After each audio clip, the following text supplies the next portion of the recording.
नमस्ते प्रिय छात्र, learners academy English school e learning classes में एक बार फिर से आपका हार्दिक स्वागत है।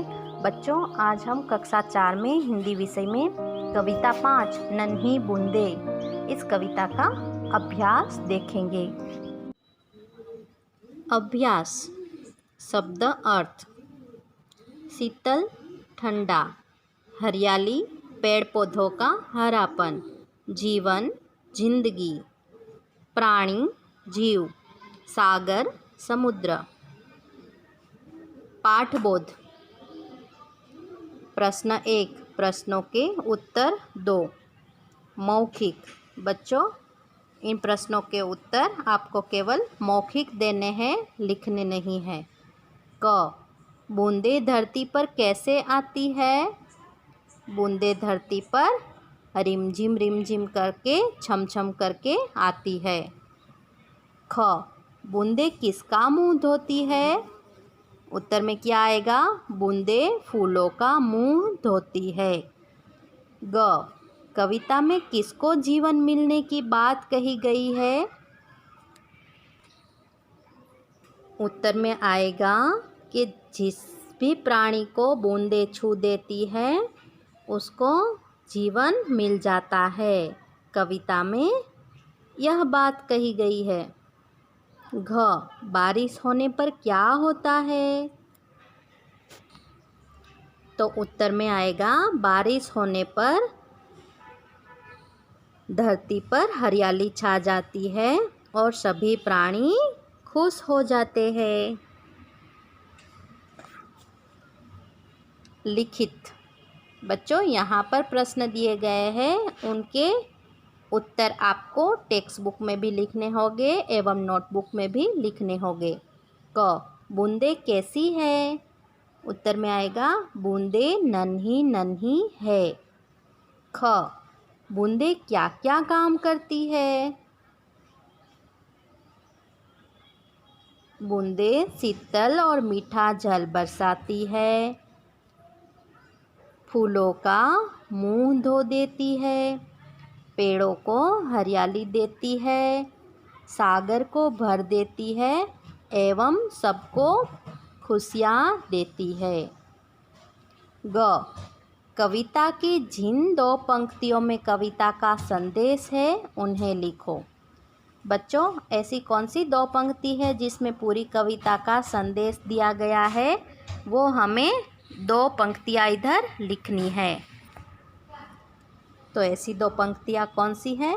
छोटी है पर काम बड़े हैं, बूंद बूंद से सागर भरती, बढ़ जाता है जिसको छूती, खुशियों से भर जाती धरती। प्रश्न 2, कविता की पंक्तियाँ पूरी करो।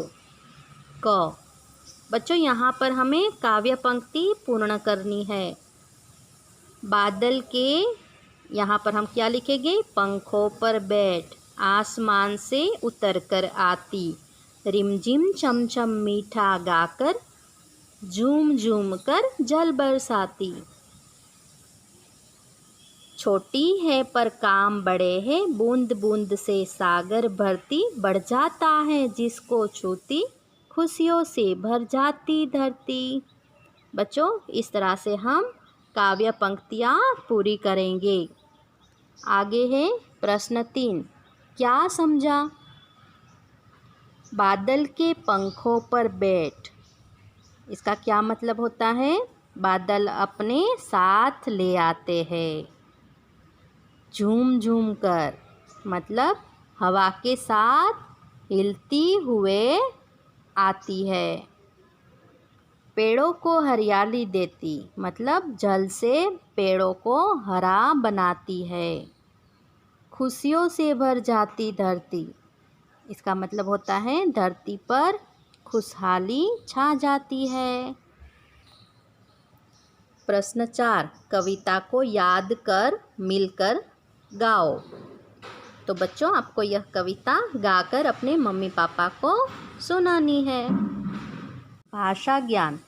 पढ़ो और समझो। माँ, जहाँ, मुँह, बूंद, कहाँ। इन शब्दों में शिरोरेखा के ऊपर चंद्र बिंदु लगा हुआ है। चंद्र बिंदु स्वर के साथ ही बोला जाता है, इसे अनुनासिक कहते हैं। सही जगह पर अनुनासिक लगाकर शब्द पढ़ो। यहाँ पर हमें क्या करना है? सही जगह पर अनुनासिक लगाना है। चांद, आँख, पाँच, दांत। बच्चों आइए समझ लेते हैं कि अनुनासिक किसे कहते हैं। किसी वर्ण का उच्चारण करते समय हवा नाक और मुंह दोनों से निकलती है तो उसकी शिरोरेखा के ऊपर चंद्र बिंदु लगाया जाता है, जिसे अनुनासिक कहते हैं। अनुनासिक ध्वनि वास्तव में स्वरों का गुण होती है। अ, आ, उ तथा री, जैसे कुआं, चांद, अंधेरा। पर हमने सही जगह पर अनुनासिक लगाए ना। चांद, आँख, पाँच और दांत। प्रश्न 2, इनके दो दो पर्याय लिखो। पर्याय मतलब समानार्थक शब्द, जिसके अर्थ समान हो वैसे शब्द हमें लिखने हैं। जैसे कि फूल, फूल को और क्या कहते हैं? कुसुम भी कहते हैं, पुष्प भी कहते हैं। आकाश, आकाश के पर्यायवाची शब्द कौन से हैं? गगन, नभ। आकाश को गगन भी कहते हैं, नभ भी कहते हैं। समुद्र, सागर, जलधि। जमीन, धरती, भूमि। तो बच्चों यहाँ पर हमने क्या किया? इन शब्दों के समानार्थी शब्द हमने यहाँ पर लिखे, जिनके अर्थ समान होते हैं। प्रश्न 3, यह भी बताओ, बादल कैसे हैं? काले काले। बूंदे कैसी है? नन्ही नन्ही। वर्षा का जल कैसा है? शीतल, मीठा। बूंदों के काम कैसे है? बड़े बड़े। तो बच्चों यहाँ पर काले काले, नन्ही नन्ही, शीतल, मीठा, बड़े बड़े, यह शब्द क्या है? विशेषण है। क्यों है विशेषण? क्योंकि यह वस्तु की विशेषता दर्शाते हैं, इसीलिए यह शब्द क्या हुए? विशेषण हुए। सोचो और लिखो। प्रश्न 1, वर्षा होने पर आपको कैसा लगता है और आप क्या करना चाहते हैं? तो बच्चों इस प्रश्न का उत्तर आपको स्वयं लिखना होगा, पर कैसे लिखोगे? तो आप लिख सकते हो कि वर्षा होने पर मुझे बहुत ही अच्छा लगता है। मैं कागज़ की नाव बनाकर पानी में तैरता हूँ। मैं बारिश में नहाना पसंद करता हूँ और मुझे पकोड़े खाने भी बहुत पसंद है। जब बारिश आती है तो मैं पकोड़े खाता हूँ। इस तरह से आप लिख सकते हो। प्रश्न 2, बारिश पर 4 पंक्तियों की कविता लिखो। बारिश आई। बच्चों यहाँ पर बारिश पर आपको 4 पंक्तियाँ खुद बनाकर लिखनी हैं। तो प्रश्न 1 और प्रश्न 2 आपको स्वयं लिखने होंगे।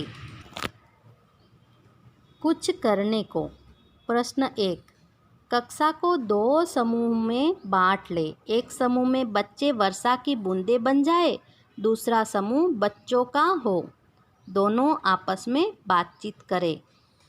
बच्चों यह खेल आप अपने आस पड़ोस के बच्चों के साथ या दोस्तों के साथ खेल सकते हो, जिसमें कुछ बच्चे वर्षा की बूंदें बनेंगे और कुछ बच्चे ऐसे वर्षा की बूंदों से बातें करेंगे। प्रश्न 2, जल और सूरज की गर्मी के बिना पेड़ पौधे नहीं उग सकते। यह जानने के लिए आओ एक प्रयोग करें। बच्चों, यह प्रयोग आपको अपनी मम्मी के साथ मिलकर करना है। क्या करोगे? सामग्री: रुई, चना या राजमा के बीज। आपको रुई लेना है और एक चना या राजमा का बीज लेना है। क्या करना है? रुई पानी में भिगोकर गीली कर लो। एक छोटी प्लेट में गीली रुई रख दो, उस पर बीज धोकर रख दो। बीज को धोकर कहाँ रखना है? गीली रुई के ऊपर रखना है। प्लेट को घर में ऐसी जगह रखो जहाँ सूर्य की रोशनी आती हो। एक प्लेट में रुई लेकर उसमें राजमा या चने के बीज को रखना है धोकर, और कहाँ रखना है? जहाँ पर सूर्य प्रकाश आता हो। थोड़ा पानी छिड़ककर रुई को गीला करते रहो। अब रुई में जब पानी सूख जाए तो थोड़ा पानी छिड़कते रहो और रुई को गीला करते रहो। कुछ ही दिनों में, मतलब 4-5 दिनों में बीजों में से अंकुर निकल आएंगे। तो बच्चों, आपकी मम्मा के साथ मिलकर आपको यह प्रयोग घर पर ही करना है। तो बच्चों, आशा है कि आपको कविता 5 नन्ही बूंदे के अभ्यास में शब्द के अर्थ, पाठबोध, भाषा ज्ञान एवं सोचो और लिखो और कुछ करने को अच्छे से समझ में आ गया होगा।